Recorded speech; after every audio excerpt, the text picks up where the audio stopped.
Eto mga sangkay, magandang pag-usapan po ito ngayon kasi total, sinabi na po ito ng isang kilalang tao. No, pag-usapan po natin dahil matagal na po natin yan sinasabi, at least ngayon may mga matataas ng opisyal, mga sangkay na nagsasalita na.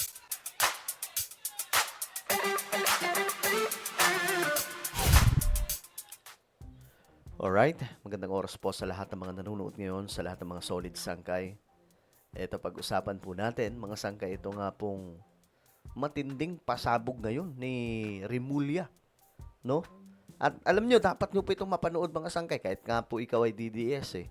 Kahit po ikaw ay Dilawan, Marcos loyalist, panoorin nyo po ito kasi para mag-gets nyo bakit ang gulo-gulo ng Pilipinas. Anyway, bago tayo magtuloy-tuloy sa mga hindi pa po dyan nakakapag-subscribe, makikita nyo po yung subscribe button sa baba ng video na to. I-click nyo lamang po yung subscribe, i-click ang bell, at i-click nyo po yung all. Sa mga nanonood naman po sa Facebook, i-follow nyo po yung ating Facebook page. Okay, eto po ngayon yung, kumbaga, sitwasyon ng ating bansa pagdating po sa politika. Buti nga nagsalita po itong si Rimulya eh. At least, ngayon, may naririnig na po tayo na nangre-real talk tungkol po sa totoong sitwasyon. Sabi niya dito, dumadami lang yung tanga. Ombudsman Crispin Rimulya criticized the constitutional three-term limit for House members, saying it has eroded institutional memory and weakened legislative expertise. The former Cavite lawmaker argued the term limits disrupt continuity, encourage family political substitutions, and lead some officials to prioritize access to government funds over legislative work, declaring this term limit is nonsense. It is the real problem, not political dynasties. Rimulya, who served multiple terms in the House. So sabi po niya dito, nung wala pa ang term limit, we were able to develop experts because of the institutional memory they have. Ngayon, itong ginawa nila sa 1987 Constitution, 3 terms, 3 years, dumadami lang yung tanga. Ito, totoo naman po yun, mga sangkay, no? Simula po nung, ang dahilan po kasi talaga sa lahat ng ito, itong 1987 Constitution. Bakit po, ang gulo-gulo po ng Pilipinas pagdating sa ekonomiya, pagdating po sa politika, ang totoong problema ay 1987 Constitution. Ito nyo, ihalimbawa po natin mga sangkay, itong sobrang gulo ng mga batas natin sa Pilipinas. Ewan ko ba? Ay, sila Corazon Aquino gumawa niyan, mga sangkay. Na, kaya sabi po ni Remulla, dumami lamang po yung tanga. Sino yun? Yung mga politiko. Kita nyo, mga sangkay, itong nangyari. Si Remulla, si Barcoleta, 'di ba? Mayroon po siyang mga donation galing po sa mga kung sino-sinong tao. At ayun nga po doon kay ano pala yun, kay Mike Defensor.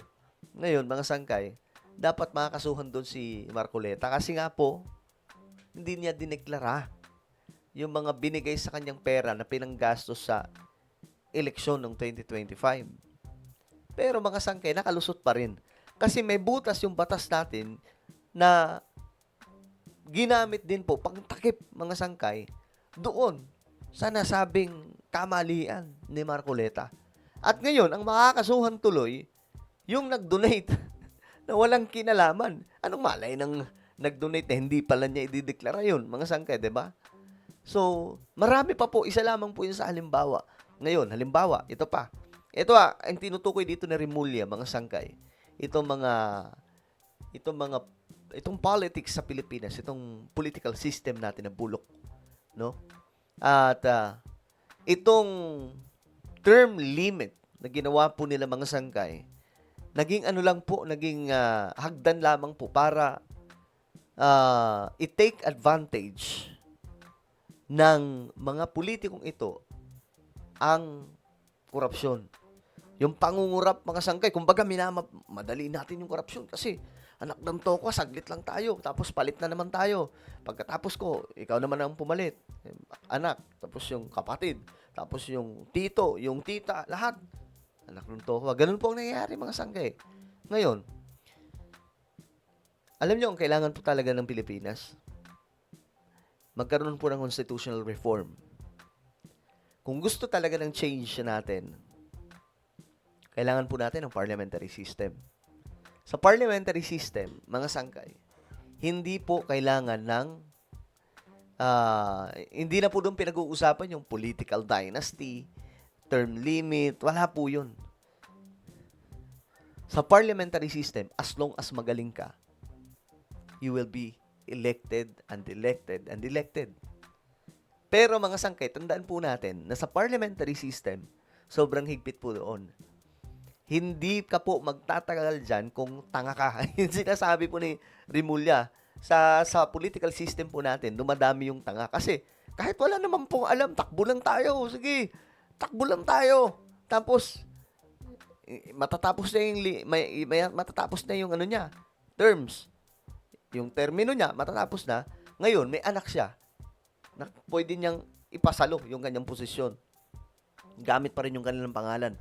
Pero yung anak nila na yun, walang alam sa pagpapatakbo ng kanyang komunidad. Tamang ano lang, tamang tambay, kita nyo mga sangkay, si Kiko Barzaga, parang ganun. Ay, nako po. So, anong nangyari? Nagmukhang katawa-tawa yung political system sa ating bansa.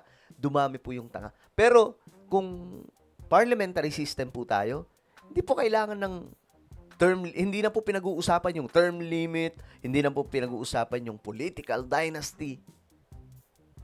Pagdating po sa parliamentary system, ang pinag-uusapan na po doon, sino yung mga best leaders, may potential na leader, matalinong leader, brilliant, smart.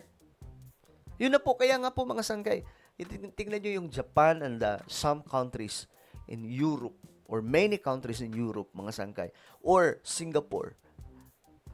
Sinong ini-elect nila? Mga brilliant na mga tao, mga matatalino, mga sangkay. Sa ating bansa, hindi po ganun eh. Pag sikat ka, kita nyo si Robin Padilla. Alam mo bakit ko binoto dati si Robin Padilla? Dahil sa advokasya niya na magkaroon ng reforma sa ating konstitusyon at reforma sa mga sistema, pampolitika at pang-ekonomiya. Siyempre, andun lahat yun sa Constitution. Yun po yun. Hindi po dahil matalino siya. Yun lamang po. Pero nung nakita po natin, na ano na rin eh, nahahawa na rin po sa loob eh. Mga sangkay, kita nyo ang nangyari. Mas solid po sila sa mga taong sinusuportahan lamang po nila. Pero wala po silang aksyon pagdating po dito sa advokasya nila na kagaya po ng sinasabi nila noon. Ito yung mga sangay, yung nangyari. Alam nyo, kung kailan lamang po, kumbaga nagkaroon ng shake pagdating po sa constitutional reform, nung nagkaroon po ng, nung pinush po yan ng Congress na magkaroon ng reforma, charter change, during the term of President BBM. No? Pero pang-ekonomiya po yun, mga sangkay, for economic reform po yun. Doon lamang po. Pero hindi ko nga alam bakit hindi po sobrang sinusuportahan yun ni Robin Padilla, samantalang yun yung niya, mga sangkay. Advokasya niya nung una. Nung tumatakbo pa lamang po siya. So, kapag parliamentary system, hindi ka tatagal din kung tanga-tanga ka. Halimbawa, kaya bigyan po natin ng halimbawa nung pandemic. Sa UK, mga sangkay, yung prime minister po doon, ilang beses po nagpalit. During pandemic, sumasaglit lang po talaga. Kasi pag hindi na po kaya ng utak ng prime minister, kusa na po siyang umaalis. At yung kanyang partido, kapag ayaw mong umalis, partido niya po yung pagpapaalis sa'yo. Hindi na kailangan ng impeachment, hindi na kailangan ng rally, hindi na kailangan ng magkagulo. Kailangan lamang po ng vote of no confidence. Ganun lang.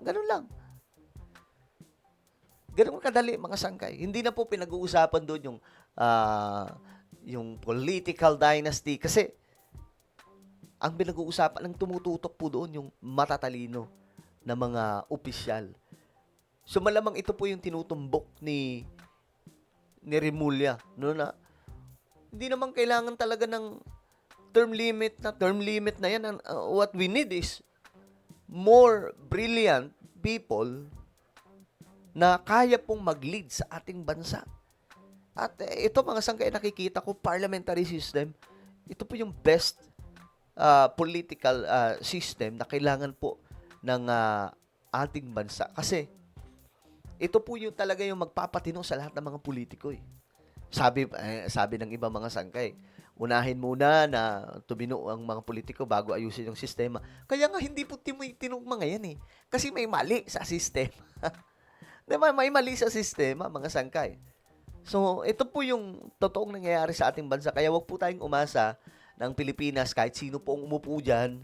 Kahit umupo pa po yung anghel, kung hindi po na aayos yung sistema, wala pa rin. Ganun pa rin po yun, mga sangkay. Diba?